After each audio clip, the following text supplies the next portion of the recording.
इस शहर का उमस भरा मौसम एक प्रेग्नेंट औरत की बची हुई ताकत भी खींच लेता है। मेरा पेट साफ बता रहा था कि बच्चा अब किसी भी दिन दुनिया में आने वाला है।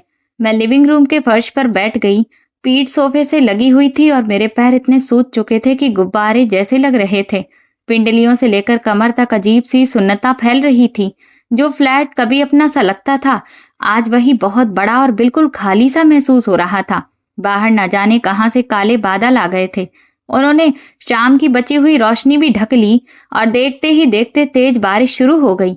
बारिश की बूंदें बालकनी के शीशों से टकरा रही थी और पूरे घर में एक अजीब सा शोर गूंज रहा था। अभी 2 घंटे पहले ही आर्यन यहीं था। वो जल्दी जल्दी अपना सूटकेस खींच रहा था और बार बार अपना पासपोर्ट और फ्लाइट टिकट चेक कर रहा था। मेरी डिलीवरी की डेट सिर पर थी और ऐसे वक्त पर उसे जाते देख मेरा दिल बहुत भारी हो गया। मैंने धीरे से उसकी शर्ट का किनारा पकड़ा और कांपती आवाज में कहा कि मुझे अच्छा नहीं लग रहा है। पेट बार बार टाइट हो रहा है। क्या तुम अपने बॉस से बोलकर कुछ दिन के लिए ये ट्रिप पोस्टपोन नहीं कर सकते? लेकिन आर्यन ने मेरी बात को ऐसे ही टाल दिया। उसकी आंखों में जल्दी और प्रमोशन पाने का सपना साफ दिखाई दे रहा था। उसने कहा कि अरे यार, ये प्रोजेक्ट बहुत बड़ा है। अगर ये मौका हाथ से निकल गया तो असिस्टेंट डायरेक्टर बनने का सपना भी चला जाएगा। उसने मुझे समझाया कि बेकार की टेंशन मत लो। माँ ने तुम्हारी देखभाल करने का वादा किया है। अगर कुछ भी हो तो बस माँ को फोन कर देना। मैं उसे दरवाजे तक छोड़ने गई। जैसे ही लिफ्ट बंद हुई और उसकी परछाई नजरों से ओझल हुई, मेरी आंखों से आंसू निकल पड़े। इस घर का एक एक कोना मैंने अपने हाथों से सजाया था, हल्के रंग के पर्दों से लेकर बालकनी में रखे छोटे छोटे पौधों तक। लेकिन आज जब मुझे उसकी सबसे ज्यादा जरूरत थी, उसने अपने करियर को चुन लिया। बाहर बारिश और तेज हो गई थी। मैंने आंखें बंद कर ली और अपने पेट में पल रहे बच्चे को शांत करने के लिए गहरी सांस लेने लगी। मेरे बच्चे, डरना मत, माँ तुम्हारे साथ है। मैंने फोन उठाया और अपनी सास दमयंती को कॉल करने लगी कि आखिर वो कब तक आएंगी। सुबह जब आर्यन घर पर था तब उन्होंने फोन करके कहा था कि वो अपनी बहू के लिए कुछ हेल्दी चीजें बनाकर ला रही हैं और जल्दी ही पहुंच जाएंगी। मेरा और मेरी सास दमयंती का रिश्ता कभी अच्छा नहीं रहा।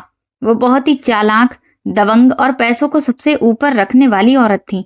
लेकिन इस हालत में मेरे पास कोई दूसरा सहारा भी नहीं था। मेरे मम्मी पापा गांव में रहते थे और इस वक्त फसल कटाई का सीजन चल रहा था। मैं उन्हें बिना किसी बड़ी वजह के परेशान नहीं करना चाहती थी। लेकिन अजीब बात यह थी कि मैंने लगातार 3 बार कॉल किया और तीनों बार सिर्फ घंटी बजती रही। किसी ने फोन नहीं उठाया। मैंने खुद को समझाया कि शायद वो रास्ते में होंगी और फोन सुन नहीं पा रही होंगी।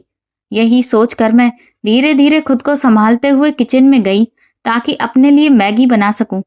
किचन की खिड़की ठीक से बंद नहीं थी और बारिश की ठंडी बूंदें अंदर तक आ रही थीं। पूरे घर में ऐसा सन्नाटा था कि अकेलापन और ज्यादा महसूस हो रहा था। अचानक मुझे शादी के शुरुआती दिन याद आ गए। उस वक्त आर्यन मेरा कितना ख्याल रखता था। मेरी हर छोटी बड़ी बात पर ध्यान देता था। पता नहीं कब रिश्ते की गर्माहट खत्म हो गई और रिश्ते में इतनी ठंडक आ गई। तभी मेरे पेट के निचले हिस्से में फिर से हल्का सा दर्द उठा। मैं एकदम से घबरा गई। मेरे हाथ से चम्मच नीचे गिर गया। क्या ये लेबर पेन की शुरुआत थी? मैं जल्दी से टेबल का सहारा लेकर खड़ी हो गई और दर्द कम होने का इंतजार करने लगी। मेरे दिमाग में एक के बाद एक डरावने ख्याल आने लगे। अगर आज रात ही डिलीवरी शुरू हो गई तो? अगर सास समय पर नहीं पहुंची तो? अगर मुझे इस मूसलाधार बारिश में अकेले टैक्सी करके हॉस्पिटल जाना पड़ा तो? जितना मैं सोच रही थी उतना ही मेरा दिल घबराता जा रहा था। ऐसा लग रहा था जैसे मैं किसी लंबी सड़क पर बिल्कुल अकेली चल रही हूँ और मेरे अपने लोग बहुत दूर खड़े हैं। उधर मैं अपने फ्लैट में दर्द और अकेलेपन से लड़ रही थी और इधर पुराने शहर में सास के घर का माहौल किसी पिकनिक जैसा था। मुझे क्या पता था कि जैसे ही उनका बेटा काम के लिए निकला, उन्होंने भी अपनी पूरी ट्रिप का प्लान फाइनल कर लिया था। सास लिविंग रूम के बीचों बीच खड़ी थी, दोनों हाथ कमर पर रखे हुए और सबको जल्दी करने के लिए बोल रही थी।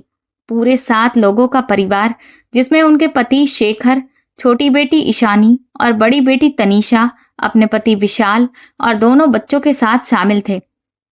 सब अपने अपने रंग बिरंगे सूटकेस लेकर बहुत एक्साइटेड थे। सब लोग 4 रात और 5 दिन की सिंगापुर ट्रिप पर जाने के लिए एयरपोर्ट निकलने की तैयारी कर रहे थे। इस ट्रिप की बुकिंग सास दमयंती ने पिछले महीने ही चुपचाप कर ली थी। ईशानी, जो थोड़ी नखरेबाज और कामचोर किस्म की लड़की थी, शीशे के सामने खड़ी अपना मेकअप ठीक कर रही थी। उसने माँ से पूछा, माँ, आपको बिल्कुल डर नहीं लग रहा कि तान्या भाभी की अचानक डिलीवरी होगी तो हम सब ऐसे ही चले जा रहे हैं? सास ने होंठ सिकोड़ते हुए हाथ हवा में घुमाया, जैसे इस बात की कोई कीमत ही ना हो। उन्होंने कहा, आजकल डिलीवरी डॉक्टर ही कराते हैं, हॉस्पिटल में सब हो जाता है। घर पर बैठकर बहू की चीखें सुनने से अच्छा है थोड़ा घूम फिर लिया जाए। फिर उन्होंने ताना मारते हुए कहा कि मैं तो अपना दिमाग फ्रेश करने जा रही हूँ, यहाँ रहकर सिर्फ टेंशन ही मिलेगी। मेरे ससुर शेखर हमेशा की तरह चुप रहे। वो अपनी पत्नी की हर बात मानने वाले इंसान थे। उन्होंने बिना एक शब्द बोले अपना बैग उठाया और गाड़ी की तरफ चल दिए। एक बार भी ये नहीं पूछा कि उनकी बहू कैसी है, जो कभी भी बच्चे को जन्म दे सकती है। तनीषा और उसका पति विशाल भी अपने शॉपिंग प्लान और वहां मिलने वाले खाने को लेकर ज्यादा एक्साइटेड थे। किसी को भी मेरी जरा सी चिंता नहीं थी, जबकि मैं उसी परिवार का बच्चा अपनी कोख में लिए बैठी थी।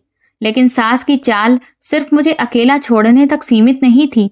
जब सब लोग सामान टैक्सी में रख रहे थे तो वो अचानक रुक गई और बोली कि तुम लोग चलो, मैं एक जरूरी चीज भूल गई हूँ, अभी लेकर आती हूँ। वो वापस घर के अंदर गई, लेकिन अपने कमरे में नहीं, सीधे लिविंग रूम के कोने में रखी लकड़ी की अलमारी के पास पहुंची और वहां से एक भूरा लिफाफा निकाला जो अच्छी तरह सील किया हुआ था। उस वक्त उनके चेहरे पर बहुत ही खतरनाक और चालाक मुस्कान थी। उनकी आंखें सिकुड़ गई थीं, जैसे कि उन्होंने अपनी किसी बड़ी साजिश का सबसे जरूरी कदम पूरा कर लिया हो। उन्होंने वो लिफाफा अपने हैंडबैग में रखा और तेजी से बाहर निकल गईं, जैसे परिवार के पास जा रही हों। लेकिन जैसे ही वो सबकी नजरों से दूर हुईं, उन्होंने तुरंत दूसरी टैक्सी रोकी और सीधे मेरे अपार्टमेंट की तरफ निकल पड़ी। उन्होंने सबको यही बहाना बताया कि गांव में कोई बहुत जरूरी काम आ गया है, इसलिए उन्होंने बाद वाली फ्लाइट बुक कर ली है। परिवार वाले पहले निकल जाएं, वो बाद में एयरपोर्ट पहुंच जाएंगी। उनकी हंसी मजाक की आवाजें बाहर हो रही बारिश से भी ज्यादा तेज थीं। पूरे परिवार को लेकर टैक्सी निकल गई और अपने साथ उन रिश्तेदारों की बेफिक्री भी ले गई। उसके थोड़ी देर बाद सास दूसरी तरफ चली गई। उन्होंने अपना छोटा सा हैंडबैग इतनी कसकर पकड़ रखा था जैसे उसमें कोई बहुत बड़ा राज छिपा हो। रात के करीब 8 बजे जब बारिश थोड़ी हल्की हो गई और सिर्फ पेड़ों के पत्तों से बूंदें टपक रही थी, तभी मुझे दरवाजे का लॉक खुलने की आवाज सुनाई दी। मुझे लगा सास वापस आ गई हैं। मैं खुश होकर उन्हें रिसीव करने के लिए उठी। हाँ, वो वही थी, लेकिन इस बार वो बहुत ज्यादा जल्दी में लग रही थी।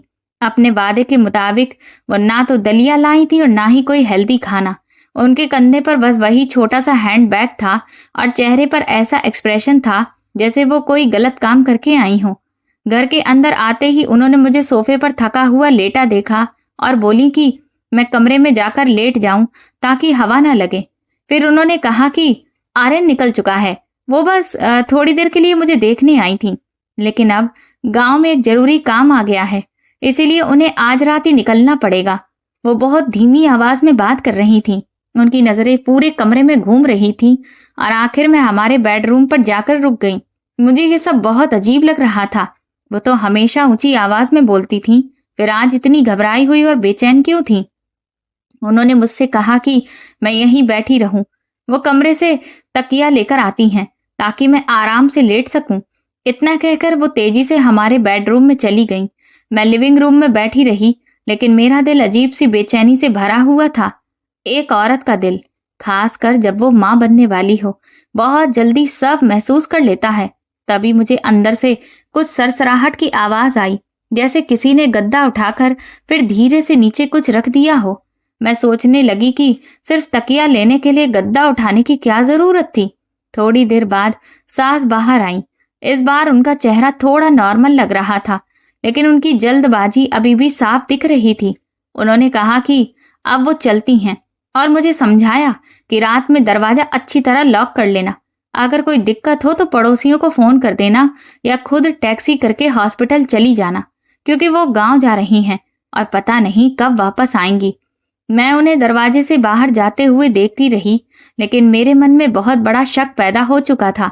वो कह रही थी कि गांव जा रही हैं, लेकिन उन्होंने ऐसे कपड़े पहने थे जैसे किसी पार्टी में जा रही हों। होठों पर चमकदार लाल लिपस्टिक और पैरों में हाई हील की सैंडल। अब मुझे पूरा यकीन होने लगा था कि जरूर कुछ गड़बड़ है। मैं दीवार का सहारा लेकर धीरे धीरे बेडरूम तक पहुंची। कमरा बिल्कुल पहले जैसा ही था। हमारा शादी वाला बेड हल्की नीली चादर से ढका हुआ था। मैं बेड के सिरहाने पहुंची जहां से अभी थोड़ी देर पहले आवाज आई थी। मैंने झुककर पूरी ताकत से गद्दे का एक कोना उठाया और अगले ही पल ऐसा लगा जैसे मेरा दिल धड़कना ही भूल गया हो। गद्दे के नीचे ठीक उसी जगह जहां मैं रोज सोती थी, एक गहरे भूरे रंग का लिफाफा रखा था। मैंने कांपते हुए हाथों से उसे उठाया। उस पर ना किसी का नाम था ना कोई पता, बस टेप से अच्छी तरह सील किया गया था। मेरी सांस अटक गई। मेरे बिस्तर के नीचे इसे छिपाने की क्या जरूरत थी? क्या यही वो ताबीज था जिसके बारे में आर्यन अक्सर कहता था कि मां मंदिर से लाती हैं? लेकिन अगर ताबीज ही था तो उन्होंने मुझे सीधे हाथ में क्यों नहीं दिया? इसे चोरी छिपे रखने की क्या जरूरत थी? मैंने लिफाफा हाथ में लेकर महसूस किया कि उसके अंदर कुछ मोटे कागज हैं। मेरे अंदर एक अजीब सा डर बैठने लगा। मैंने सोचा अभी इसी वक्त इसे खोल दूं, लेकिन मेरे हाथ इतने ज्यादा कांप रहे थे कि मैं कुछ कर ही नहीं पा रही थी। मैं बेड के किनारे बैठ गई और उस लिफाफे को ऐसे देखती रही जैसे उसके अंदर कोई खतरनाक राज छिपा हो। दिल के किसी कोने में मुझे महसूस हो रहा था कि अगर मैंने इसे खोल लिया तो शायद मेरी जिंदगी फिर कभी पहले जैसी नहीं रहेगी। मैं काफी देर तक वहीं बैठी रही। वो भूरा लिफाफा मेरे दिमाग पर किसी भारी पत्थर की तरह दबाव बना रहा था। एक के बाद एक सवाल मेरे दिमाग में घूम रहे थे। आखिर सास क्या करने वाली थी? उन्हें ये सब इतनी चोरी छिपे क्यों करना पड़ा? अगर मैंने वो आवाज ना सुनी होती तो शायद मुझे इस लिफाफे के बारे में तब तक पता भी नहीं चलता जब तक बहुत देर ना हो जाती। मैंने लिफाफे को देखा, फिर खिड़की के बाहर उस गहरी रात को देखा जो पूरे शहर को अपने अंदर समेट चुकी थी। तभी मेरे दिमाग में एक आइडिया आया। अगर वो इसे मुझसे छिपाना चाहती थी तो इसका मतलब साफ था कि वो नहीं चाहती थी कि मुझे इसकी भनक भी लगे, और अगर उनका इरादा मुझे नुकसान पहुंचाने का था तो मैं चुप बैठकर उसका इंतजार नहीं कर सकती थी। मैं उठी और लिविंग रूम के कोने में रखे पुराने अखबारों के ढेर के पास गई। वहां से कुछ पीले पड़ चुके अखबार निकाले और कैंची से उन्हें बिल्कुल उसी साइज में काट लिया जितने अंदर वाले कागज थे। फिर मैंने अपनी मेज की दराज से दूसरा लिफाफा निकाला और उन अखबारों को उसके अंदर रख दिया। बड़ी सावधानी से उसे भी बिल्कुल उसी तरह टेप से बंद कर दिया जैसे सास ने किया था।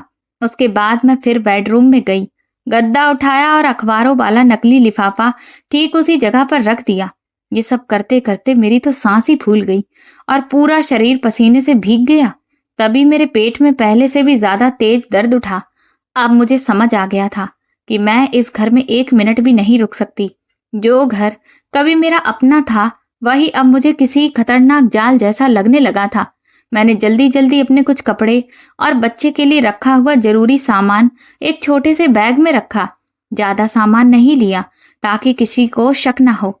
असली लिफाफा मैंने अपने हैंडबैग में रख लिया।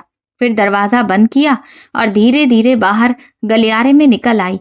इस वक्त मेरा हर कदम दर्द से भरा हुआ था, लेकिन वहां से निकल जाने की जिद मुझे हिम्मत दे रही थी। मैं नीचे लॉबी में पहुंची और एक टैक्सी बुला ली। ड्राइवर ने मेरा बड़ा सा पेट देखकर घबराकर पूछा कि क्या हॉस्पिटल जाना है? मैंने सिर हिलाकर मना कर दिया और जितना हो सके शांत होकर उससे कहा कि मुझे शहर के बाहर मेरे गांव छोड़ दे। ड्राइवर ने अंधेरी रात की तरफ देखा और मुझे अकेले देखकर थोड़ा झिझका, लेकिन मेरे चेहरे का फैसला देखकर उसने बिना कुछ कहे गाड़ी स्टार्ट कर दी। टैक्सी रात के अंधेरे को चीरते हुए आगे बढ़ने लगी। शहर की चमकती रोशनियां पीछे छूटती जा रही थीं। मैं पिछली सीट पर बैठी अपना हैंडबैग कसकर पकड़े खिड़की के बाहर देख रही थी। कुछ घंटों के बाद हेडलाइट की रोशनी में धान के खेत दिखाई देने लगे और खिड़की की हल्की सी दरार से मिट्टी और पकी हुई फसल की खुशबू अंदर आने लगी।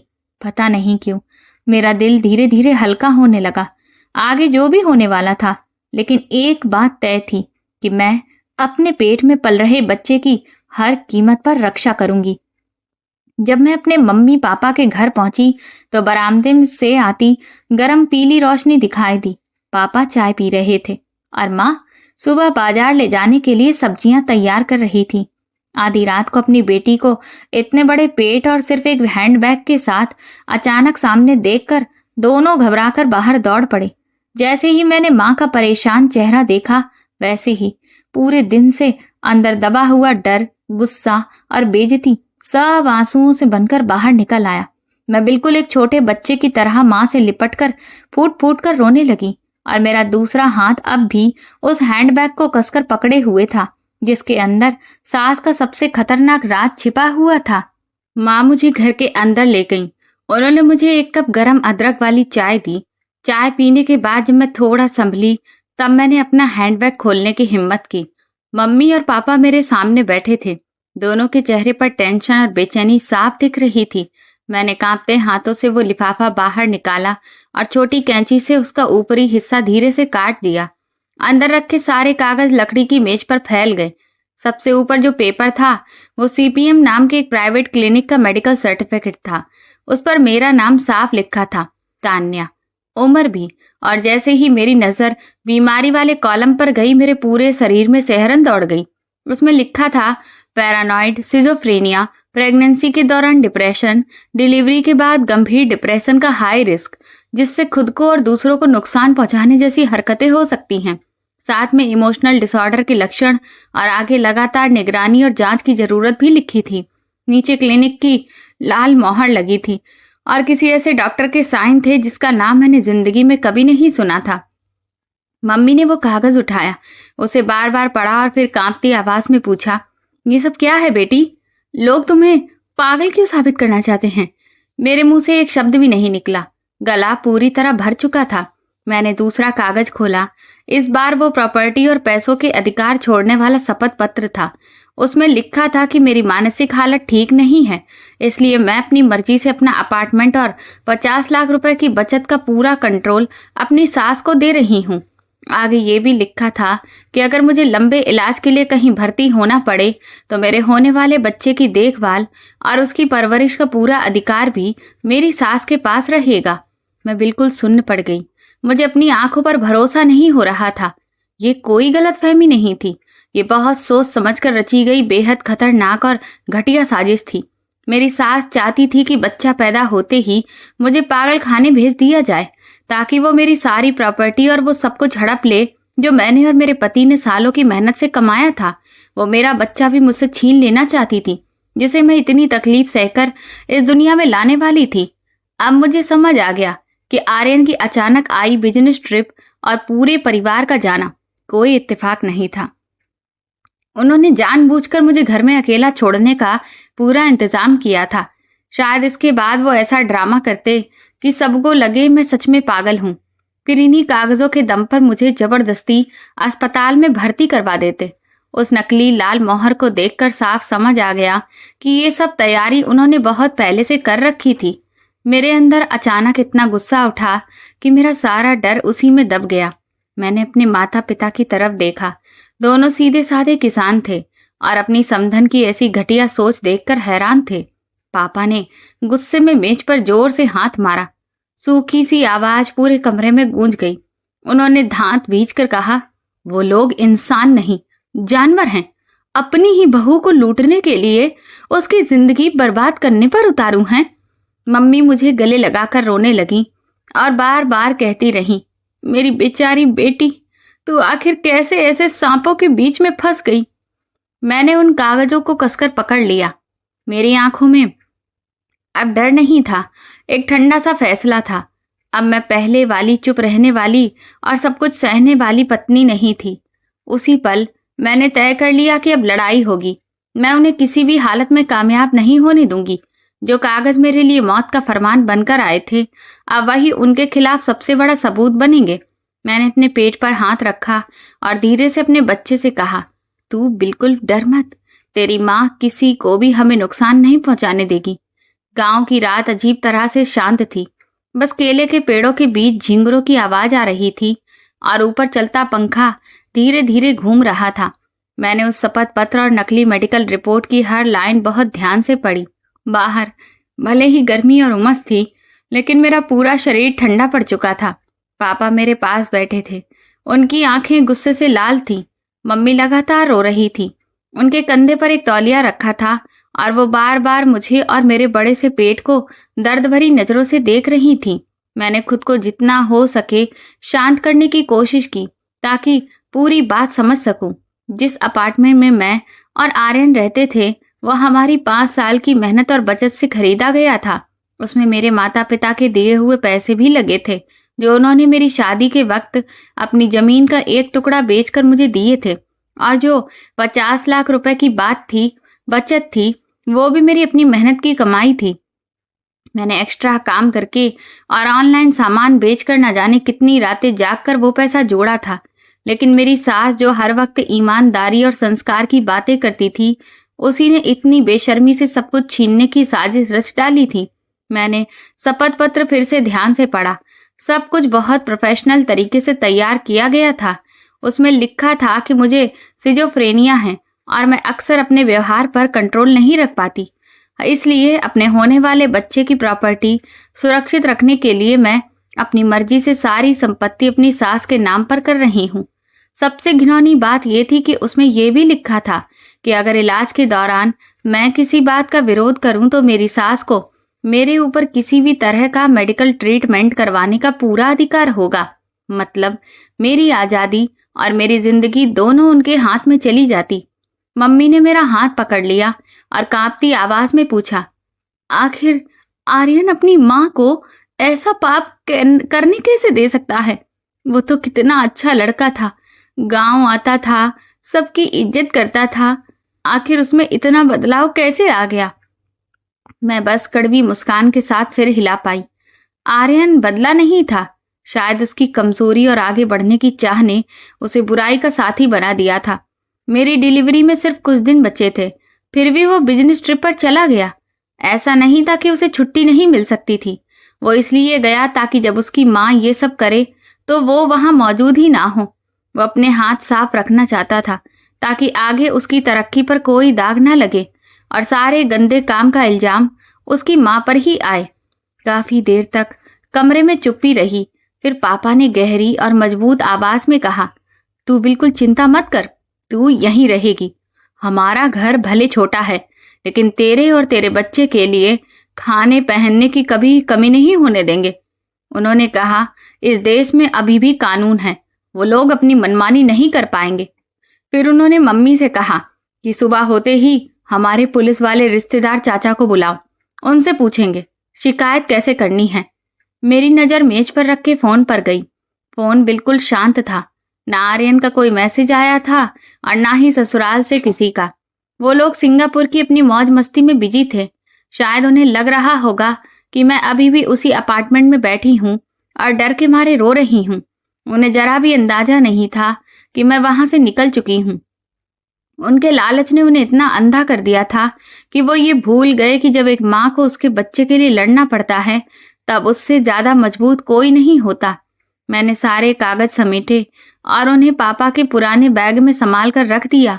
मुझे पता था कि ये लड़ाई आसान नहीं होगी, लेकिन अब मुझे किसी बात का डर नहीं था। मेरा परिवार मेरे साथ था और सच भी मेरे साथ था। अगर मेरी सास मुझे पागलखाने भेजना चाहती थी और मेरी प्रॉपर्टी हड़पना चाहती थी तो अब वो इंतजार करे। मैं उसे दिखाऊंगी कि धोखे और लालच की कीमत कितनी भारी पड़ती है। रात के करीब 2 बजे अचानक दर्द बहुत तेज हो गया। ऐसा लगा जैसे मेरा पेट जोर से सिकुड़ रहा हो और कमर से लेकर आगे तक दर्द की तेज लहर दौड़ गई हो। मैंने उठने की कोशिश की। मैं मम्मी को आवाज देने ही वाली थी कि तभी मुझे महसूस हुआ कोई गर्म तरल मेरी टांगों से बह रहा है। मैं समझ गई मेरी पानी की थैली फट चुकी है। मैंने धीरे से कहा, माँ। दर्द की वजह से मेरी आवाज कांप रही थी। मम्मी की नींद बहुत हल्की थी। मेरी आवाज सुनते ही वो तुरंत उठ गईं। उन्होंने लाइट जलाई और भागकर मेरे पास आ गईं। पापा भी जाग गए। उन्होंने जल्दी से अपनी पुरानी मोटरसाइकिल निकाली ताकि जन कल्याण अस्पताल जाकर एम्बुलेंस बुला सकें। पूरा गांव गहरी नींद में था। बस हवा चल रही थी और बांस के पेड़ों से सरसराहट की आवाज आ रही थी। मम्मी गर्म पानी तैयार कर रही थी, साथ ही मेरी पीठ सहला रही थी और बार बार मुझे हिम्मत दे रही थी। वो कह रही थी, गहरी सांस लो बेटी, खुद को शांत रखो, सब ठीक होगा, बच्चा आराम से पैदा होगा। इमरजेंसी लैंप की हल्की रोशनी में जब मैंने अपनी माँ का थका हुआ चेहरा देखा तो मेरी आंखों में आंसू आ गए। अगर आज मैं शहर में होती, अगर वक्त रहते वहां से निकल नहीं पाती, तो शायद मुझे ये सब अकेले उन ठंडी दीवारों के बीच झेलना पड़ता। मम्मी ने मेरा हाथ कसकर पकड़ लिया। उनकी मेहनत से सख्त हुई हथेलियों ने मुझे एक नई ताकत दे दी। मैंने उसी वक्त खुद से वादा किया कि मुझे अपने बच्चे के लिए और अपने लिए मजबूत बनना होगा। मैं हार नहीं मान सकती, क्योंकि अगर मेरे साथ कुछ भी हुआ तो वो लोग अपनी साजिश में कामयाब हो जाएंगे। दर्द अब और भी बढ़ता जा रहा था। ऐसा लग रहा था जैसे मेरे पूरे शरीर में कोई सुइयां चुभो रहा है। मैंने अपने होंठ कसकर भींच लिए ताकि मेरे मुंह से जोर की चीख ना निकले और मम्मी पापा और ज्यादा परेशान ना हो जाएं। लगभग आधे घंटे बाद जन कल्याण अस्पताल की एम्बुलेंस आ गई, जिसे मेरे पापा ने पहले ही बुला लिया था। डॉक्टर और नर्सों ने जल्दी से मुझे एम्बुलेंस में शिफ्ट किया। मेरी माँ पहले से नवजात बच्चे के लिए तैयार किया हुआ बैग उठा लाई। जाते जाते उन्होंने पापा से कहा कि वो घर पर ही रहें और कोई भी खबर होगी तो तुरंत फोन कर दें। एम्बुलेंस की नीली और लाल लाइटें लगातार चमक रही थीं। मैं स्ट्रेचर पर लेटी हुई सड़क के दोनों तरफ पीछे छूटते पेड़ों को देख रही थी। मुझे अपने पेट में अपने बच्चे की धड़कन महसूस हो रही थी, जैसे वो भी मेरे साथ इस दुनिया में आने के लिए पूरी ताकत लगा रहा हो। लेबर रूम में पहुंचते ही दवाइयों और कीटाणुनाशक, तेज गंध और ऊपर जल रही सफेद लाइटों ने मुझे थोड़ा असहज कर दिया। डॉक्टरों ने चेक किया और बताया कि गर्भाशय 6 सेंटीमीटर खुल चुका है और अब तुरंत डिलीवरी की तैयारी करनी होगी। मेरी माँ को दरवाजे के बाहर ही रोक दिया गया, लेकिन दरवाजे की छोटी सी दरार से मैं उन्हें इधर उधर टहलते हुए देख पा रही थी। उनके दोनों हाथ जुड़े हुए थे और वो लगातार भगवान से प्रार्थना कर रही थी। इतने दर्द के बीच भी मुझे अंदर से एक अजीब सी शांति महसूस हो रही थी। अब ना मुझे आर्यन याद आ रहा था और ना ही अपनी चालाक सांस। मेरे मन में बस मेरा बच्चा था और उसके साथ एक नई जिंदगी शुरू करने की चाह थी। हर लेबर पेन मुझे पूरी तरह से तोड़ दे रहा था। माथे से पसीना बहकर बालों तक पहुंच रहा था। डॉक्टर बार बार मुझे हिम्मत दे रहे थे और कह रहे थे कि हिम्मत रखो, बच्चे का सिर दिखाई देने लगा है। मैंने अपनी बची हुई पूरी ताकत लगा दी, अपनी सारी सांसें और अपना सारा प्यार उसी पल में समेट दिया। तभी अचानक शरीर हल्का सा महसूस हुआ और अगले ही पल पूरे कमरे में एक जोरदार रोने की आवाज गूंज उठी। मैंने राहत की लंबी सी सांस ली और मेरी आंखों से खुशी के आंसू निकल पड़े। मेरा बच्चा उन लोगों के बीच इस दुनिया में आया था जो सच में उससे प्यार करते थे, ऐसी जगह जहां किसी धोखे की कोई जगह नहीं थी। डॉक्टर मेरी बच्ची को मेरी तरफ लेकर आए। उसका चेहरा लाल था, उसके काले चमकदार बाल थे और उसके छोटे छोटे हाथ हवा में हिल रहे थे। उसे देखते ही मुझे लगा जैसे पिछले कई दिनों का हर दर्द, हर बेइज्जती एक पल में खत्म हो गई हो। वो भगवान का दिया हुआ सबसे अनमोल तोहफा थी और वही मेरे लिए इंसाफ की लड़ाई लड़ने की सबसे बड़ी वजह भी थी। मैंने उसका नाम श्रेया रखा। नाम बहुत सिंपल था, लेकिन उसमें मेरी बेटी के लिए मेरी सारी दुआएं छिपी थीं। मैं चाहती थी कि उसकी जिंदगी हमेशा सुकून से भरी रहे, हर मुश्किल के सामने भी उसका मन शांत रहे।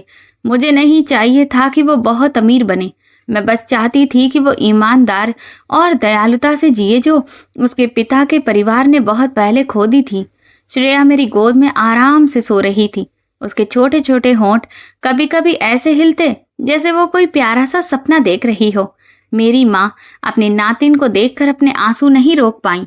उन्होंने कहा कि देखो तो, बच्ची की नाक बिल्कुल अपनी माँ पर गई है और उसकी आंखें अपने नाना जैसी काली और चमकदार हैं। अगली सुबह मेरे पापा भी अस्पताल पहुंच गए। वो मेरे बेड के पास खड़े हुए और उन्होंने बहुत प्यार से अपनी नातिन के छोटे से पैर को छुआ। मुस्कुराते हुए बोले कि ये बच्ची बहुत फुर्तीली है और आगे चलकर जरूर बहुत समझदार और मजबूत लड़की बनेगी। गांव के उस छोटे से अस्पताल का कमरा परिवार के प्यार से भरा हुआ था। आसपास जो लोग अपने मरीजों से मिलने आए थे, वो भी मेरे पास हालचाल पूछने आ जाते। कोई संतरे दे जाता तो कोई दूध का डिब्बा। हमारे गांव के लोग ऐसे ही होते हैं। उनके पास भले ज्यादा पैसा ना हो, लेकिन दिल बहुत बड़ा होता है। ये सब देखकर मेरी आंखें भर आईं। मुझे शहर वाला वो बड़ा और मॉडर्न अपार्टमेंट याद आया, जहां हर तरह की सुविधा थी। एसी था, लकड़ी का फर्श था, लेकिन इंसानियत बिल्कुल नहीं थी। अस्पताल में रहते हुए मैंने अपना पूरा समय अपनी बेटी की देखभाल करने और आगे क्या करना है यही सोचने में बिताया। मुझे पता था कि कुछ ही दिनों में जब मेरे ससुराल वाले अपनी ट्रिप से वापस आएंगे, तब असली तूफान शुरू होगा। वो मुझे ढूंढेंगे, उन्हें लिफाफा बदलने वाली साजिश का पता चलेगा और फिर वो मुझे चैन से नहीं रहने देंगे। मैंने सोती हुई श्रेया को देखा और मन ही मन खुद से कहा कि अब मुझे पहले से भी ज्यादा मजबूत बनना होगा। अब मैं सिर्फ अपने लिए या पैसों और घर के लिए नहीं लड़ रही थी। सबसे जरूरी बात यह थी कि मुझे अपनी बेटी को एक साफ और सुरक्षित माहौल देने का हक बचाना था। मेरी माँ मेरे लिए पौष्टिक दलिया और ताजी हरी सब्जियां बनाकर लाती थी। वो कहती थी कि अच्छे से खाओ ताकि बच्ची को दूध पिलाने की ताकत भी रहे और दुश्मनों से लड़ने की हिम्मत भी। माँ उन्हें हमेशा दुश्मन ही कहती थी और वो बिल्कुल सही थी। उन्होंने धोखे से मेरे खिलाफ जंग शुरू की थी और अब मैं सच और कानून के दम पर उसका जवाब देने वाली थी। मैंने पापा से कहा कि वो उस सीपीएम क्लिनिक के बारे में पूरी जानकारी निकालें। पापा ने बताया कि कस्बे में इसी नाम का एक छोटा सा प्राइवेट क्लिनिक है और उसका मालिक मेरी सास का पुराना जानकार है। धीरे धीरे सारी बातें एक तस्वीर की तरह साफ होने लगीं, जिसमें अंधेरा भी था और उजाला भी। मैंने अस्पताल की खिड़की से बाहर देखा, जहां सुबह की पहली धूप पत्तों के बीच से झांक रही थी। वहीं से मेरी और श्रेया की नई जिंदगी भी शुरू हो रही थी। अब मैं वो औरत नहीं रहने वाली थी जो आंख बंद करके अपने पति की हर बात मान ले और बस घर के कामों में लगी रहे।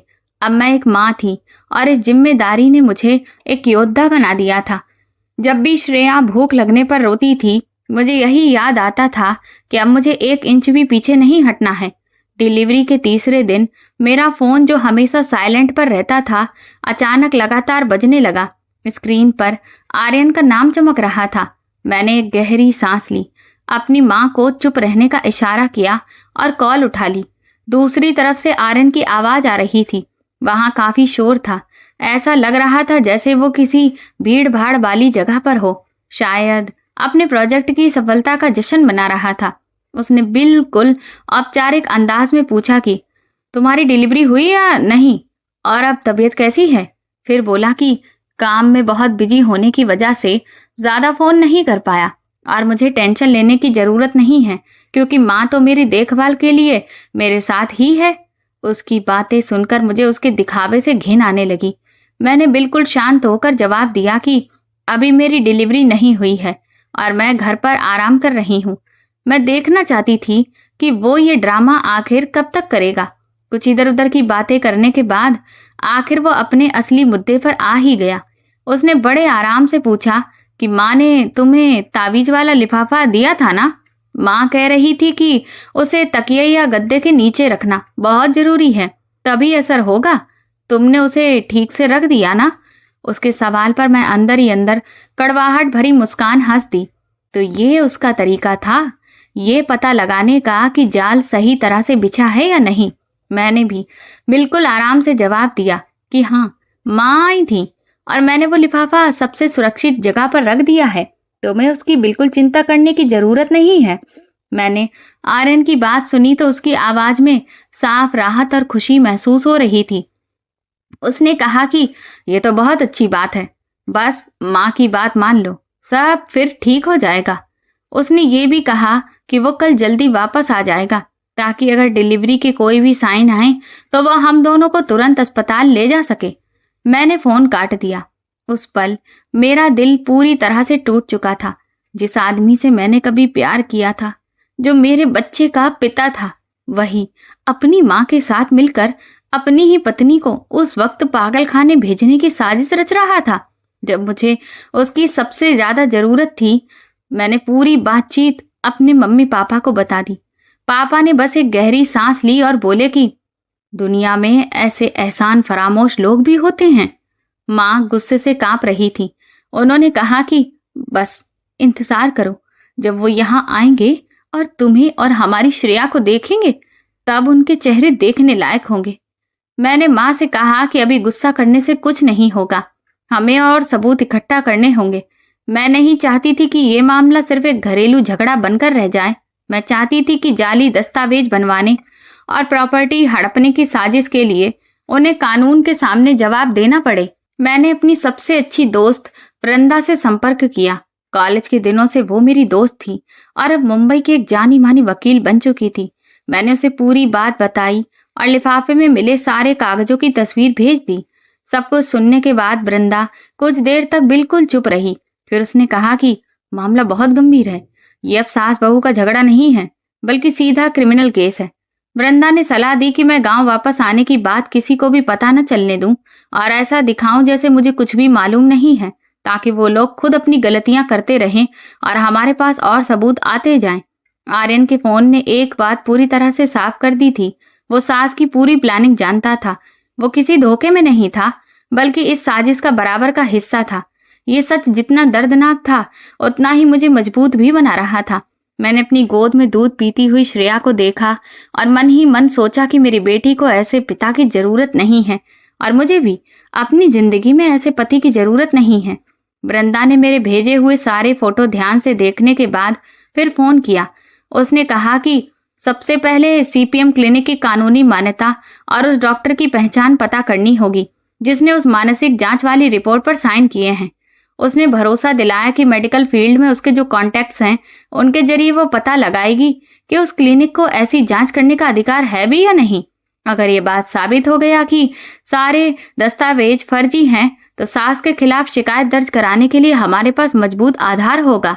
वृंदा के अलावा ससुराल में मेरा एक और गुप्त साथी था। वो थी चारू, जो आर्यन के बड़े भाई की पत्नी थी। चारू बहुत सीधी सादी और अच्छी औरत थी। सास कई सालों से उन्हें सिर्फ इसलिए दबाती और बेइज्जत करती आ रही थी क्योंकि उनका मायका गरीब था। वो हमेशा उनकी तुलना मुझसे करती रहती थी, जिसकी वजह से हम दोनों देवरानी जेठानी के बीच भी थोड़ी दूरी आ गई थी। लेकिन मैं जानती थी कि चारू दिल की बहुत साफ इंसान है। मैंने एक सुरक्षित ऐप के जरिए उन्हें मैसेज करके सफर के बारे में पूछा। उन्होंने तुरंत जवाब दिया। उन्होंने बताया कि पूरा परिवार घर लौटने की तैयारी कर रहा है। उनके मैसेज से ही साफ लग रहा था कि वो बहुत डरी हुई हैं। उन्होंने बताया कि जाने से एक रात पहले वो गलती से सास के कमरे के पास से गुजरी थी और वहां उन्होंने सास और ईशानी को मेरी डिलीवरी हो जाने के तुरंत बाद मुझे किसी दूर के पागल खाने में भर्ती कराने की पूरी प्लानिंग करते हुए सुना था। सास ईशानी से ये भी कह रही थी कि काम पूरा हो जाने के बाद वो उसे इतनी बड़ी रकम देंगी कि वो आराम से नई कार खरीद सके। चारू ने कहा कि वो बहुत डरी हुई है, लेकिन किसी से कुछ कहने की हिम्मत नहीं जुटा पा रही है क्योंकि उन्हें डर है कि सास उन्हें घर से निकाल देगी। उनके मैसेज पढ़कर मुझे थोड़ा सुकून मिला कि उस घर में अभी भी कोई ऐसा इंसान है जो मेरे बारे में सोचता है। मैंने उनका शुक्रिया अदा किया और उनसे कहा कि घर पहुंचने के बाद वो सास और आर्यन की हर अगली चाल पर नजर रखें। चारू तुरंत तैयार हो गई। उन्होंने कहा कि अब वो भी इस गलत और घटिया हरकत को और नहीं सह सकती। उधर वृंदा ने मुझे एक और बड़ी खबर दी। उसने बताया कि उसे सास के घर में पहले काम कर चुकी एक नौकरानी से एक ऑडियो रिकॉर्डिंग मिली है। उस नौकरानी को सास ने बिना तनख्वाह दिए ही घर से निकाल दिया था, इसीलिए वो आज तक उनसे नाराज थी। उस रिकॉर्डिंग में सास साफ साफ कह रही थी कि उन्होंने मेरी प्रॉपर्टी हड़पने के लिए किसी से नकली मोहर और फर्जी साइन बनवाए हैं।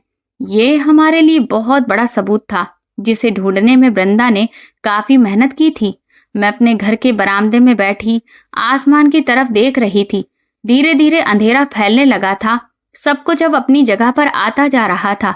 मेरे पास एक बेहतरीन वकील थी, मजबूत सबूत थे, गवाह था और सबसे बड़ी बात, मेरे मायके का पूरा साथ था। इस लड़ाई में अब मैं बिल्कुल अकेली नहीं थी। मैंने पालने में सो रही श्रेया को देखा। उसके छोटे छोटे हाथ धीरे धीरे हिल रहे थे। मैंने मन ही मन कहा कि तुम ही मेरी सबसे बड़ी ताकत हो। कल मेरे ससुराल वाले इंडिया लौट आएंगे। उन्हें बहुत जल्द पता चल जाएगा कि उन्होंने जो जाल बिछाया था मैं उसे पहले ही तोड़ चुकी हूँ। मैं सोच सकती थी कि जब सास को असली शपथ पत्र नहीं मिलेगा तो उनका चेहरा कैसा पड़ जाएगा। मैं आर्यन की घबराहट भी साफ देख सकती थी जब उसे पता चलेगा कि उसकी पत्नी अचानक गायब हो गई है। अपने इस आखिरी सुकून का जितना मजा लेना है ले लो, क्योंकि कल से इस पूरे खेल की कमान मेरे हाथ में होगी। न्याय मिलने में देर हो सकती है, लेकिन मिलेगा जरूर।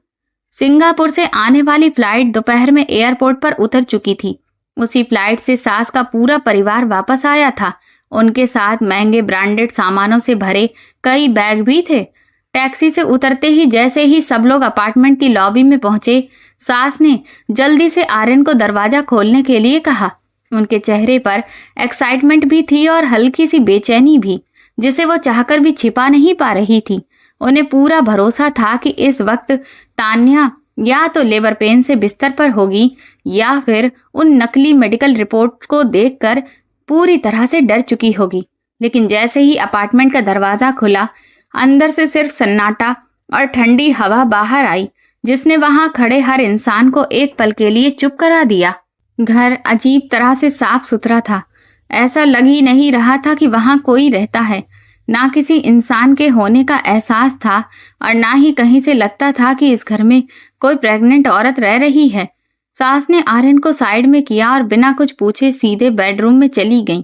उन्होंने एक बार भी ये नहीं पूछा कि तान्या कहाँ है। उनकी नजर सबसे पहले बेड पर गई। वो झट से बिस्तर के पास पहुंची और अपने सोने की अंगूठियों से भरे हाथों से गद्दे का कोना उठाया। उन्हें पूरा यकीन था कि वहीं भूरा लिफाफा वहीं पर रखा मिलेगा, जिसमें उनकी लालच से जुड़ी सारी ताकत और दौलत छिपी हुई थी। लेकिन जैसे ही उन्होंने देखा तो उनके सामने सिर्फ पुराने पीले पड़ चुके अखबार पड़े थे, जिन्हें बड़ी सफाई से मोड़कर रखा गया था ताकि जगह भरी हुई लगे। ये देखते ही उनके चेहरे का रंग उड़ गया। जो चेहरा कुछ देर पहले खुशी से चमक रहा था, वो पल भर में पीला पड़ गया। लाल लिपस्टिक लगे उनके होंठ कांपने लगे। उन्होंने गुस्से में अखबारों को फर्श पर फेंक दिया और पागलों की तरह पूरा गद्दा उलट पुलट डाला, लेकिन असली लिफाफा कहीं नहीं मिला। आर्यन अपनी माँ का यह अजीब सा बर्ताव देखकर दौड़ कर आया और बोला, माँ क्या हुआ? आप इतनी परेशान होकर क्या ढूंढ रही हैं? सास ने उसकी तरफ देखा। उनकी आंखों में डर भी था और गुस्सा भी। उन्होंने कांपती आवाज में कहा, लिफाफा लिफाफा गायब है। यहाँ तो सिर्फ ये रद्दी कागज पड़े हैं। ये सुनते ही आर्यन के भी होश उड़ गए। उसने तुरंत अलमारी खोली तो देखा कि मेरा सारा पर्सनल सामान और डिलीवरी के लिए पहले से तैयार किया हुआ बैग भी गायब था। सास वहीं बेड के किनारे बैठ गईं और गद्दे पर जोर जोर से मुक्के मारने लगी। फिर चिल्लाकर बोली, अभी अभी इसी वक्त तान्या को फोन लगा और पूछ पूछ वो कहाँ गई है और इस वक्त क्यों गायब हो गई। आर्यन ने घबराकर फोन निकाला। उसके हाथ इतने कांप रहे थे कि कई बार गलत नंबर डायल हो गया। आखिर जब सही नंबर लगाया तो सामने से सिर्फ मशीन की आवाज आई कि ये नंबर फिलहाल उपलब्ध नहीं है। मेरी इस खामोशी ने पूरे परिवार का सारा कॉन्फिडेंस एक पल में खत्म कर दिया। तभी उन्हें एहसास हुआ कि जिस शिकार को वो अपने जाल में फंसाने की तैयारी कर रहे थे, वो तो बहुत पहले ही निकल चुका था और जाते जाते सबसे जरूरी चीज भी बदल गया था। ईशानी दरवाजे पर खड़ी आराम से च्युइंगम चबा रही थी। घर का माहौल देखकर वो धीरे से बोली, लगता है भाभी को सब कुछ पता चल गया था, इसीलिए वो पहले ही भाग गईं। ये सुनते ही सास और भड़क गईं। उन्होंने ईशानी को डांटते हुए चुप रहने को कहा और आर्यन को हर हाल में मुझे ढूंढने का हुक्म दे दिया। उन्हें इस बात की बिल्कुल चिंता नहीं थी कि उनकी प्रेग्नेंट बहू इस वक्त अकेली कहाँ होगी। उन्हें सिर्फ उस लिफाफे की फिक्र थी जो मैं अपने साथ ले गई थी।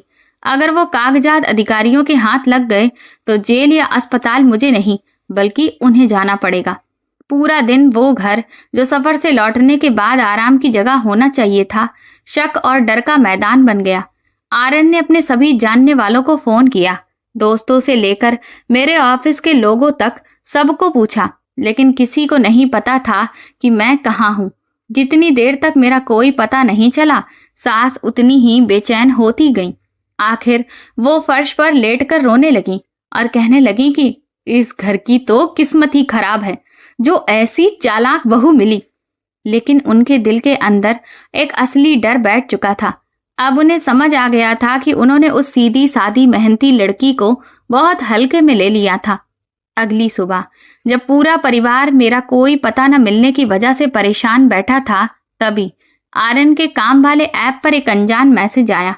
उसमें अस्पताल के बेड पर लेटे एक गोरे गुलाबी से बच्चे की फोटो थी। साथ में मेरी पुरानी सहकर्मी का छोटा सा मैसेज लिखा था, पिता बनने की बहुत बहुत बधाई आर्यन। तुम्हारी पत्नी ने गांव के अस्पताल में एक बेटे को जन्म दिया है।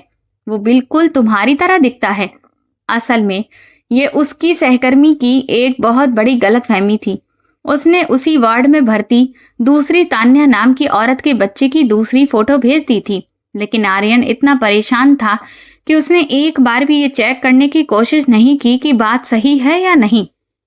उसने वो फोटो अपनी माँ को दिखाई। बच्चे की तस्वीर देखते ही सास की आंखें चमक उठी, जैसे कि उन्हें कोई खजाना मिल गया हो। कल तक जो डर और मायूसी उनके चेहरे पर थी, वो एक पल में गायब हो गई। वो खुशी से उछल पड़ी और बोली, यही है, यही तो हमारे परिवार का असली वारिस है। फिर फोटो की तरफ उंगली दिखाकर बोली, इसका माथा देखो, इसकी थोड़ी देखो, सब कुछ हमारे खानदान पर गया है, इसमें जरा भी शक नहीं है। पोते की चाहत उनके सिर पर इतनी ज्यादा चढ़ चुकी थी कि कुछ देर के लिए वो गायब लिफाफे की बात भी भूल गईं। उनका पूरा रवैया बदल गया। उन्होंने आर्यन से कहा, अब यहाँ बैठकर रोने धोने से कुछ नहीं होगा। उन्हें पूरा यकीन था कि बेटा होने की वजह से ही मैं इतनी हिम्मत दिखाकर अपने गांव चली गई हूँ, ताकि ससुराल वालों को अपनी अहमियत दिखा सकूं।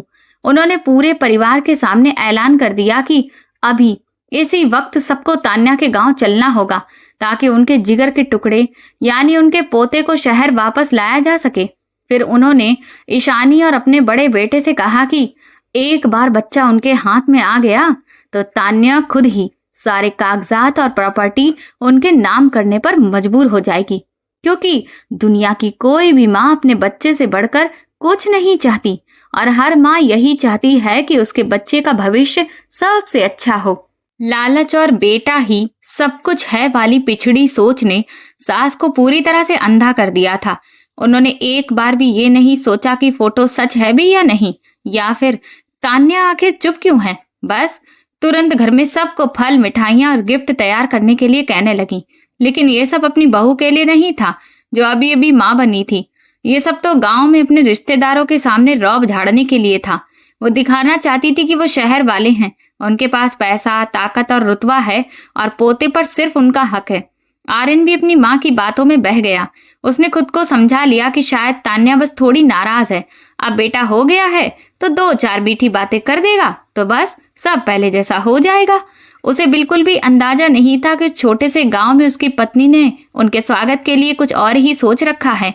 वो अपनी माँ, बहन और 2 दबंग रिश्तेदारों को लेकर गाड़ी से निकल पड़ा। ये वही लोग थे जिन्हें सास मायके बालों पर दबाव बनाने के लिए साथ लाई थी।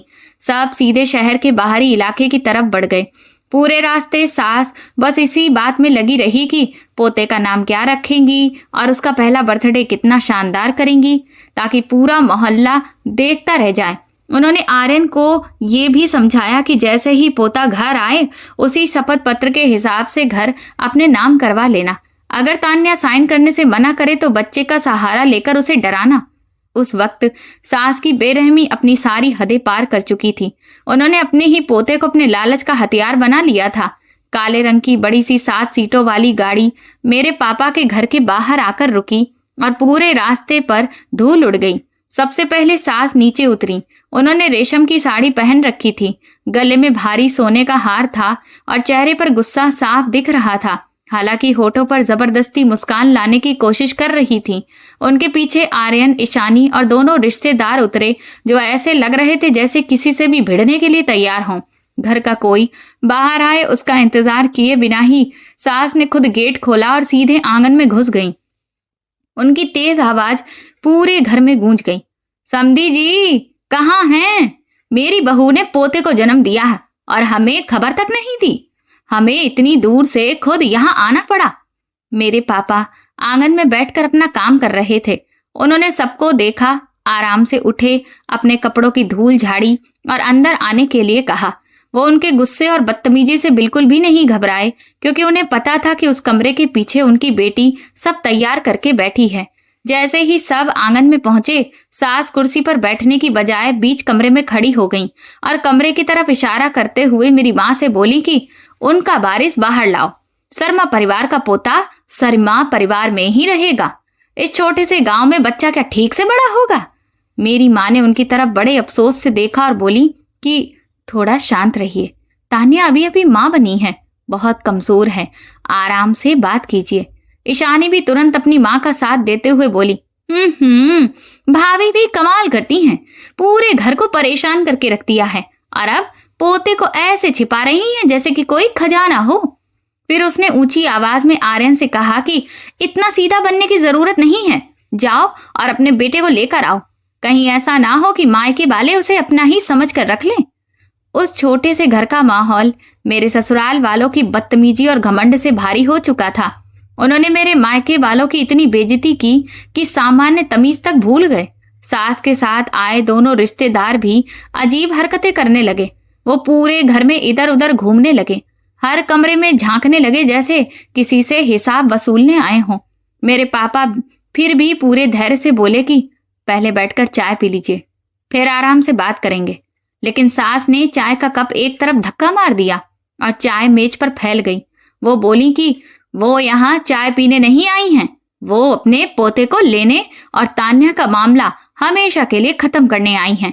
फिर उन्होंने साफ कह दिया कि अगर पोते को बाहर नहीं लाया गया तो वो पुलिस बुलाकर कहेंगी कि मायके वालों ने बच्चा अगवा कर लिया है। उनकी ये बेशर्मी देखकर मैं जो अंदर कमरे में बैठी थी अंदर तक घिन से भर गई। मैंने श्रेया को अपनी गोद में और कसकर पकड़ लिया और उसकी दूध की खुशबू को गहरी सांस के साथ महसूस किया ताकि खुद को हिम्मत दे सकूं। मुझे पता था कि अब सामने जाने का वक्त आ चुका है। मैं अपने मम्मी पापा की और बेइज्जती नहीं होने दे सकती थी। मैं उठी, अपनी बेटी के कपड़े ठीक किए और धीरे धीरे कमरे के दरवाजे की तरफ बढ़ गई। आंगन में बैठे सब लोगों की नजरें एकदम मेरी तरफ घूम गईं। थोड़ी देर पहले जो चीख पुकार मची हुई थी, उसके बाद अब पूरा माहौल एकदम शांत हो गया था। मुझे देखते ही आर्यन मेरे पास आया और मेरा हाथ पकड़ने की कोशिश करने लगा, लेकिन मैं तुरंत एक कदम पीछे हट गई और उसके छूने से खुद को बचा लिया। इस वक्त उसके चेहरे पर थकान साफ नजर आ रही थी, लेकिन उसकी आंखों में वही पुरानी चालाकी अब भी दिख रही थी। उसने एक बार भी ये नहीं पूछा कि डिलीवरी के दौरान मुझे कितना दर्द हुआ, ना ही उस मुश्किल वक्त में मुझे अकेला छोड़ने के लिए माफी मांगी। उसने आते ही सबसे पहले कहा, इतनी सेल्फिश मत बनो, माँ को अपने पोते से बहुत प्यार है, वो बस उसे देखने के लिए बेचैन थी, इसीलिए थोड़ा गुस्सा हो गई। तुम्हें बड़ों की फीलिंग्स समझनी चाहिए। फिर उसने मुझे समझाने की कोशिश की कि शहर में अच्छी मेडिकल फैसिलिटी है। उसने बच्चे के लिए पहले से ही एक प्राइवेट क्लिनिक में कमरा बुक कर रखा है। उसने ये भी कहा कि अगर मुझे वो ताबीज वाला लिफाफा पसंद नहीं है तो वो माँ से कहकर वापस रखवा देगा, लेकिन सबसे पहले मुझे माँ की बात माननी होगी और बच्चे को लेकर घर चलना होगा। जिस आदमी के साथ मैंने कभी पूरी जिंदगी बिताने के सपने देखे थे, आज उसे देखकर मुझे सिर्फ तरस आ रहा था। वो अपनी माँ और अपनी पत्नी के बीच खड़ा जरूर था, लेकिन सही और गलत का साथ देने के लिए नहीं, बल्कि अपनी पत्नी को माँ के सामने झुकाने के लिए।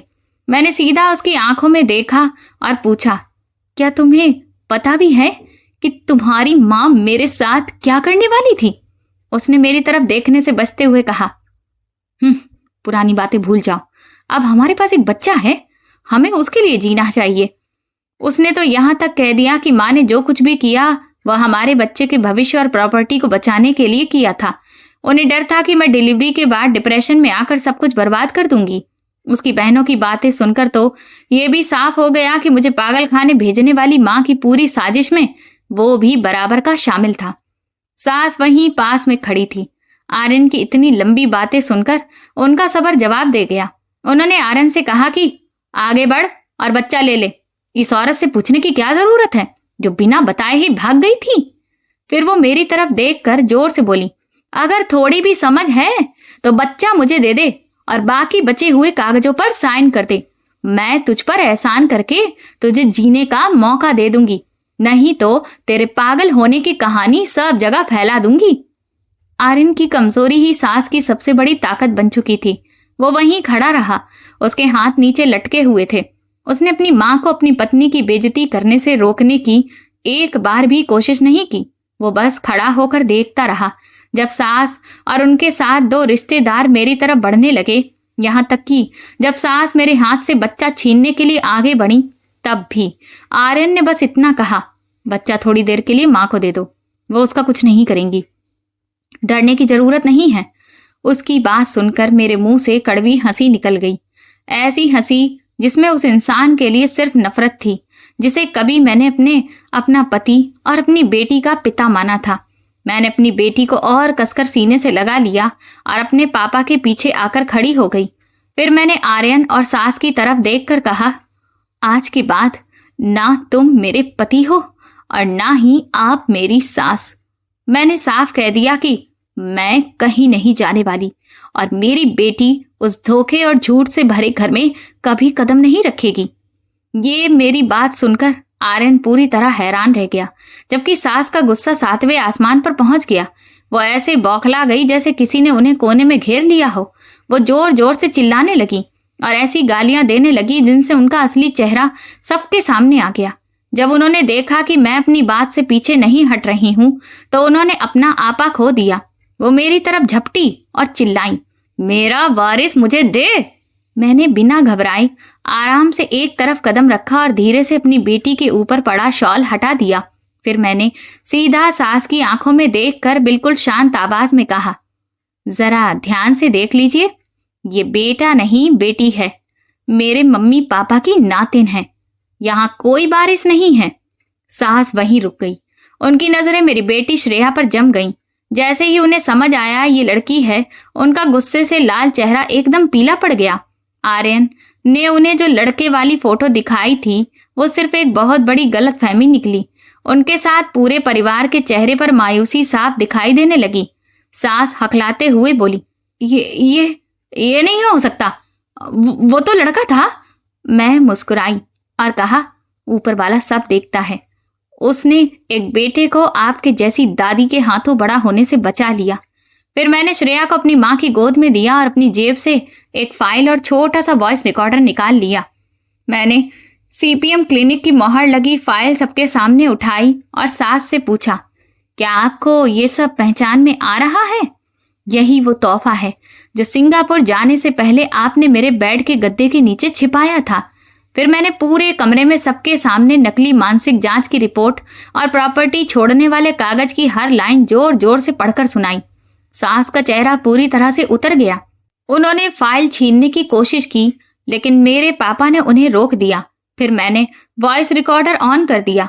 उसमें सास की आवाज बिल्कुल साफ सुनाई दे रही थी, जिसमें वो ईशानी के साथ मिलकर मुझे पागल खाने भेजने और घर के साथ 50 लाख रुपए हड़पने की पूरी प्लानिंग कर रही थी।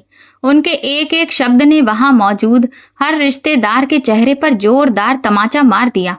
आर्यन कभी अपनी माँ को देख रहा था तो कभी मुझे। वह हकलाते हुए कुछ सफाई देने की कोशिश करने लगा, लेकिन मैंने हाथ उठाकर उसे वहीं रोक दिया।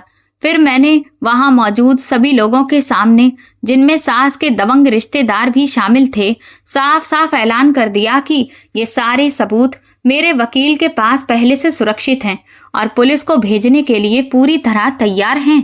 मैंने सास से साफ कह दिया कि उन्होंने नकली मोहर और फर्जी दस्तावेज बनाकर मेरी प्रॉपर्टी हड़पने की साजिश रची है और अब उन्हें इसका जवाब कानून के सामने देना होगा। जैसे ही सास के साथ आए दोनों आदमियों ने पुलिस और केस की बात सुनी, उन्होंने एक दूसरे की तरफ देखा और धीरे धीरे गेट की तरफ खिसकने लगे। उन्हें समझ आ गया था कि इस औरत के चक्कर में पड़कर अपनी जिंदगी खराब करने का कोई मतलब नहीं है। अभी तक घमंड में चूर दिख रही सास अब बुरी तरह कांप रही थी। उनके होंठ तक नीले पड़ गए थे। उन्होंने कभी सपने में भी नहीं सोचा था कि जिस बहू को वो इतना कमजोर समझती थी, वही आज उनके खिलाफ इतनी बड़ी चाल चल देगी।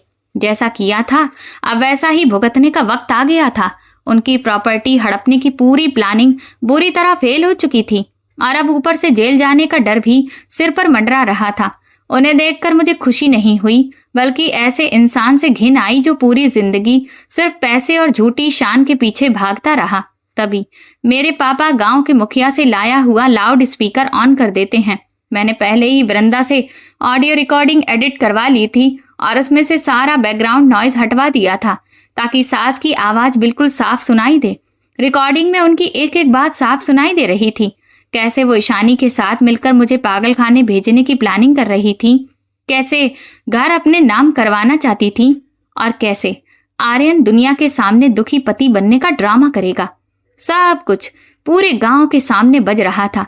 गांव में इतना हंगामा देखकर आसपास के लोग गेट पर इकट्ठा होने लगे। हर तरफ फुसफुसाहट शुरू हो गई। लोग सास के महंगे लेकिन झूठे दिखावे वाले कपड़ों की तरफ इशारा कर रहे थे। गांव के सीधे साधे लोग जो परिवार और रिश्तों की इज्जत करते थे, जब उन्होंने सुना कि एक सास अपनी ही गर्भवती बहू के खिलाफ इतनी गंदी साजिश रच सकती है, तो सबके अंदर गुस्सा भर गया। तभी पड़ोस की एक बुजुर्ग औरत जोर से बोली, ये औरत तो हत्यारिन है, ऐसी सास भी कहीं होती है क्या? सास आंगन के बीचों बीच खड़ी थी। कुछ देर पहले तक जो चेहरा गुस्से से लाल था, अब पूरी तरह सफेद पड़ चुका था, जैसे शरीर से सारा खून निकल गया हो। उन्होंने लाउड स्पीकर बंद करने की कोशिश की, लेकिन मेरे चचेरे भाई ने उन्हें वहीं रोक दिया। आर्यन ने जैसे ही गांव वालों की बढ़ती हुई भीड़ देखी, उसने शर्म से अपना चेहरा ढक लिया। वो धीरे धीरे पीछे हटते हुए अपनी कार की तरफ जाने लगा, क्योंकि अब उसमें किसी की आंखों में आंख डालकर देखने की भी हिम्मत नहीं बची थी। पढ़ा लिखा होने के बावजूद जिसने गलत का साथ दिया था, आज वही सबके सामने टूट चुका था। मैं घर की दहलीज पर आई और ऊंची आवाज में गांव वालों से कहा कि मैं शर्मा परिवार की बहू हूं, लेकिन आज मैं इस रिश्ते को हमेशा के लिए खत्म करना चाहती हूं।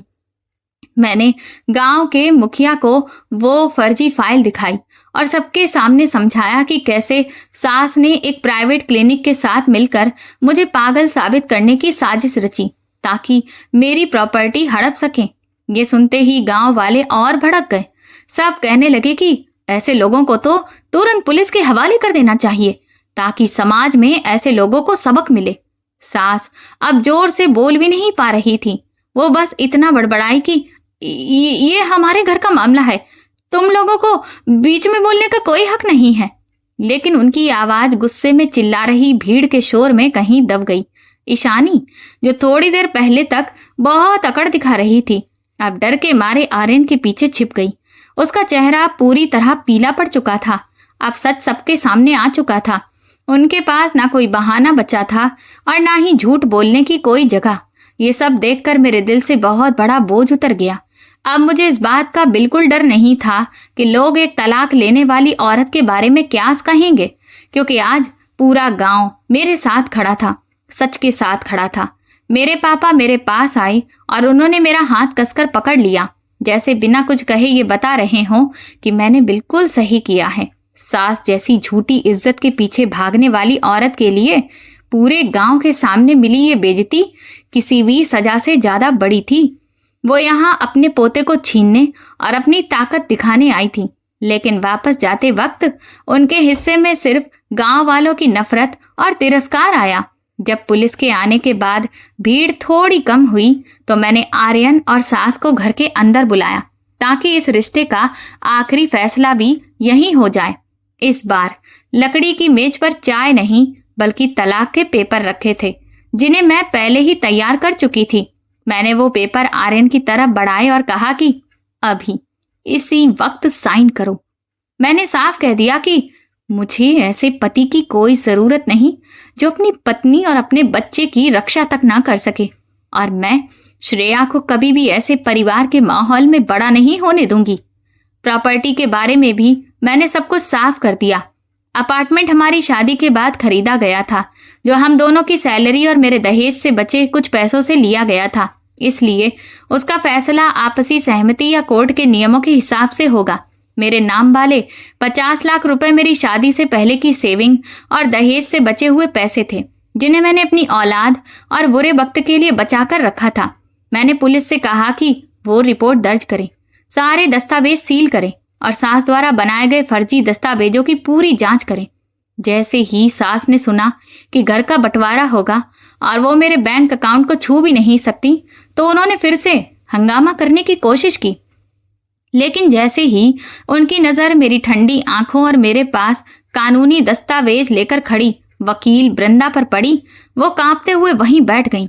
आर्यन ने कांपते हाथों से पेन उठाया। उसने मेरी तरफ देखा और भारी आवाज में पूछा, क्या इतना सख्त होना जरूरी है? मैंने उसकी आंखों में देखते हुए कहा, जब तुम और तुम्हारी माँ मुझे पागल खाने भेजने की प्लानिंग कर रहे थे, तब तुम्हें ये सवाल क्यों नहीं याद आया था? आर्यन के पास कोई जवाब नहीं था। उसने चुपचाप तलाक के पेपर पर साइन कर दिए। जैसे ही उसकी स्याही कागज पर उतरी, मुझे लगा जैसे मेरी जिंदगी को जकड़ कर रखने वाली एक अदृश्य जंजीर हमेशा के लिए टूट गई हो। अब मैं शर्मा परिवार की बहू नहीं थी और ना ही एक कमजोर इंसान की पत्नी। अब मैं सिर्फ श्रेया की माँ थी और एक आजाद औरत थी। सास अपने बेटे को साइन करते हुए देखकर रोने लगी, लेकिन वो आंसू पछतावे के नहीं थे, बल्कि उस दौलत के थे जो अब हमेशा के लिए उनकी पहुंच से बाहर जा चुकी थी। मैंने उन्हें तुरंत मेरे घर से निकल जाने को कहा। उनके साथ आए दोनों गुंडे पता नहीं कब वहां से गायब हो चुके थे। आर्यन ने सास को सहारा दिया और उन्हें गाड़ी तक लेकर गया। धूप में उनकी परछाई लंबी जरूर दिख रही थी, लेकिन अंदर से वो दोनों पूरी तरह अकेले और हार चुके थे। ईशानी सबसे पीछे चुपचाप चल रही थी। उसकी सारी अकड़ और घमंड गायब हो चुका था। वो तीनों पड़ोसियों की नफरत भरी नजरों के बीच अपनी गाड़ी में बैठे और वहां से चले गए। मेरे पापा काफी देर तक उस गाड़ी को गांव के पेड़ों के पीछे गायब होते देखते रहे। फिर बोले, अब सब खत्म हो गया। आज से तुम और तुम्हारी बेटी श्रेया चैन की जिंदगी जियोगी। मैं अपनी माँ के गले लग गई। हम दोनों फूट फूट कर रोने लगे। ये आंसू दुख के नहीं बल्कि आजादी के थे। एक ऐसे अंधेरे दौर के खत्म होने के थे जिसके बाद मेरी जिंदगी में एक नई शुरुआत होने वाली थी। मुझे पता था कि अकेले अपनी बेटी की परवरिश करना आसान नहीं होगा। आगे बहुत सी मुश्किलें आएंगी, लेकिन मेरे पास मेरी अपनी प्रॉपर्टी थी, मेरा परिवार था और सबसे बड़ी बात, मेरे अंदर खुद पर भरोसा था। मुझे पूरा यकीन था कि मैं हर मुश्किल का सामना कर लूंगी। मैंने सुना कि सास को उनकी अपनी बहू ने प्रॉपर्टी हड़पने की साजिश में पूरे गांव के सामने बेनकाब कर दिया गया है और ये खबर तूफान से भी तेज फैल गई। पता नहीं कैसे वो ऑडियो रिकॉर्डिंग और नकली कागजों की फोटो उस ऊंची बिल्डिंग के सभी सोशल मीडिया ग्रुप्स में वायरल हो गई जहां हम कभी रहते थे। हर तरफ बस इसी बात की चर्चा थी। जो पड़ोसी पहले सास को एक आदर्श सास बताकर उनकी तारीफ करते नहीं थकते थे, वही अब उन्हें देखते ही मुंह फेर लेते या पीठ पीछे बातें करते। सास ने घर से बाहर निकलना ही बंद कर दिया। जब भी वो बाजार जाती या पार्क में टहलने निकलती तो लोगों की नफरत भरी नजरें और ताने उनका पीछा करने लगते। कुछ लोगों ने तो उनके मुंह पर ही कह दिया कि वो एक घटिया सास और धोखेबाज औरत हैं। इतने सालों में उन्होंने जो झूठी इज्जत बनाई थी वो पल भर में मिट्टी में मिल गई। यहाँ तक कि मोहल्ले की महिला समिति ने भी उन्हें बुलाकर बहू के साथ किए गए बुरे बर्ताव के बारे में जवाब मांगा। आर्यन की हालत भी कुछ खास अच्छी नहीं थी। उसके ऑफिस तक भी ये बात पहुंच चुकी थी। जिस इंसान का कैरेक्टर ही सवालों में आ जाए और जो अपनी ही पत्नी की प्रॉपर्टी हड़पने की साजिश में शामिल हो, उसे कोई बड़ी जिम्मेदारी कैसे देता। असिस्टेंट डायरेक्टर बनने का उसका सपना अब बस सपना ही रह गया। जो लोग पहले उसकी इज्जत करते थे अब उससे दूरी बनाने लगे। आर्यन ऐसी जगह फंस चुका था जहां ना आगे निकलने का रास्ता था और ना ही पीछे लौटने का। उसका करियर रुक चुका था और उसका परिवार भी बिखर गया था। ईशानी पर भी इसका बहुत बुरा असर पड़ा। जिस अमीर लड़के से वो शादी करना चाहती थी, उसने ये सब पता चलते ही रिश्ता खत्म कर दिया, क्योंकि वो ऐसे बदनाम परिवार से कोई रिश्ता नहीं रखना चाहता था। पूरा शर्मा परिवार मायूसी और निराशा में डूब चुका था। उनके पास पैसा था, बड़ा घर था, लेकिन अब कोई भी उनसे मिलना जुलना नहीं चाहता था। समाज का बहिष्कार उनके लिए ऐसी सजा बन गया था जिसका कोई अंत नजर नहीं आ रहा था। मैं गांव में थी और जब चारू ने मुझे फोन करके ये सब बताया तो मैंने बस एक लंबी सांस ली। कई बार लोगों की दी हुई सजा कानून की सजा से भी ज्यादा दर्द देती है। सास लोगों के इस बर्ताव से पूरी तरह से टूट चुकी थी और ऊपर से नकली कागज बनाने के मामले में पुलिस के पकड़े जाने का डर उन्हें अंदर ही अंदर खाए जा रहा था। वो पूरे दिन अपने कमरे में बंद रहती और कई बार अकेले में जोर जोर से चिल्लाने की आवाज भी आती। वो बार बार कहती कि ये घर मेरा है। लोग शायद कुछ समय बाद सब भूल जाते, लेकिन ये बेइज्जती उन्हें जिंदगी भर याद रहने वाली थी। जो लोग दूसरों को धोखा देकर जीते हैं उन्हें एक दिन अपने किए का फल जरूर मिलता है। मैंने श्रेया को चटाई पर खेलते हुए देखा। वो अपनी माँ को देखकर खिलखिलाकर हंस रही थी। बाहर की दुनिया चाहे जितनी शोर और सजा से भरी हो, लेकिन इस छोटे से घर में सिर्फ प्यार और सुकून था। हर रात सास को डरावने सपने आने लगे। चारू ने बताया कि वो अक्सर आधी रात को अचानक उठ बैठती और जोर जोर से चिल्लाने लगती कि कोई दरवाजे पर हथकड़ी लेकर खड़ा है। वो बार बार उन्हीं पीले कागजों और बिस्तर पर के नीचे रखे उस लिफाफे का नाम बड़बड़ाती रहती। उनकी मानसिक हालत लगातार बिगड़ती ही जा रही थी। उन्हें हर जगह मैं ही दिखाई देती थी। मेरे हाथ में वही मानसिक जांच वाली रिपोर्ट होती और मैं उन पर हंस रही होती। सास ने अजीब हरकतें शुरू कर दी थी। वो अपने सारे सोने के गहने निकालती, बार बार गिनती और फिर उन्हें कभी अलमारी के नीचे तो कभी दीवार के किसी खोखले हिस्से में छिपा देती। अब उन्हें किसी पर भी भरोसा नहीं था, यहाँ तक कि आर्यन और ईशानी पर भी नहीं। उन्हें लगता था कि दोनों उनका सोना चुराना चाहते हैं, ठीक वैसे ही जैसे कि वो मेरी प्रॉपर्टी हड़पना चाहती थी। शक ने उन्हें ऐसा इंसान बना दिया था जो हर वक्त डरी हुई और बचाव की हालत में रहती थी। कई रातों में वो बालकनी में भाग जाती और रोते हुए आर्यन का नाम लेकर चिल्लाती कि उसे मेरा घर वापस कर देना चाहिए, नहीं तो मैं आकर उनका गला दबा दूंगी। आर्यन भागकर उन्हें अंदर लाता, लेकिन वो उसे खरोंचने लगती और कहती कि वो भी चोर है और लुटेरा है। आर्यन की कमजोरी अब साफ दिखाई देने लगी थी। वो अपनी माँ को संभाल भी नहीं पा रहा था। आखिर उसने उन्हें एक असली मनोचिकित्सक के पास ले गया और सबसे बड़ी विडंबना ये रही कि डॉक्टर ने साफ कहा कि वो बहुत ज्यादा तनाव और जुनून की वजह से मानसिक बीमारी का शिकार हो चुकी हैं। सास का कमरा हमेशा अंधेरे में डूबा रहता। उन्हें रोशनी से भी डर लगने लगा था और फोन की घंटी सुनकर भी वो घबरा जाती थी। जैसे ही कोई पुलिस या पागल जैसा शब्द बोलता, वो सिकुड़कर बिस्तर के नीचे छिप जाती थी। सच तो ये था कि वो सच में उसी जाल में फंसकर पागल हो गई थी जो उन्होंने मेरे लिए बिछाया था। यही उनके कर्मों का तुरंत मिला हुआ फल था। एक ऐसे इंसान के लिए जो अपने ही खून के रिश्ते के साथ इतनी बेरहमी से पेश आया था। अपनी माँ को हर दिन इस हालत में देखते हुए आर्यन को बहुत पछतावा होने लगा, लेकिन अब सब कुछ हाथ से निकल चुका था। वो मुझसे माफी मांगना चाहता था। उसने कई बार फोन करने की कोशिश भी की, लेकिन मैंने उसकी तरफ से आने वाले हर कॉल और हर संपर्क को पहले ही ब्लॉक कर दिया था। वो एक ऐसे घर में रह रहा था जो प्रॉपर्टी से भरा हुआ था, लेकिन उसके लिए वही घर किसी नरक से कम नहीं था। कभी सिंगापुर ट्रिप की हंसी और खुशियों से गूंजने वाला घर अब सिर्फ लंबी सांसों और एक माँ की पागलों जैसी चीखों से भरा हुआ था। लालच की सबसे बड़ी कीमत इंसान की आत्मा का सुकून होता है। सास ने कुछ बेजान कागजों के लिए सारे रिश्ते और सारी इंसानियत बेच दी थी और अब वही कागज उनके दिमाग को अंदर से खा रहे थे। जो औरत कभी बहुत चालाक और दबंग हुआ करती थी, अब बस एक चलता फिरता खाली शरीर बनकर रह गई थी, जो पूरे दिन उसी नकली शपथ पत्र की बातें करती रहती थी। उनकी हालत इस बात का सबसे बड़ा सबूत थी कि जैसा करोगे वैसा ही एक दिन भरना पड़ेगा। घटना के पूरे 6 महीने बाद मैंने तलाक की सारी कानूनी प्रोसेस पूरी कर ली और अपार्टमेंट बेचने के बाद मुझे उसका आधा हिस्सा मिल गया। उस पैसे और अपनी सेविंग्स के साथ मैंने फैसला कर लिया कि अब उस शोरगुल वाले शहर में कभी वापस नहीं जाऊंगी। मैंने अपने गांव में ही रहने का सोचा। मम्मी पापा के पुराने घर की मरम्मत करवाई और मेन रोड पर फूलों की एक छोटी सी दुकान खोल ली। उस दुकान का नाम श्रेया रखा, जो मेरी बेटी का नाम भी है और मेरी आने वाली पूरी जिंदगी की सबसे बड़ी उम्मीद भी।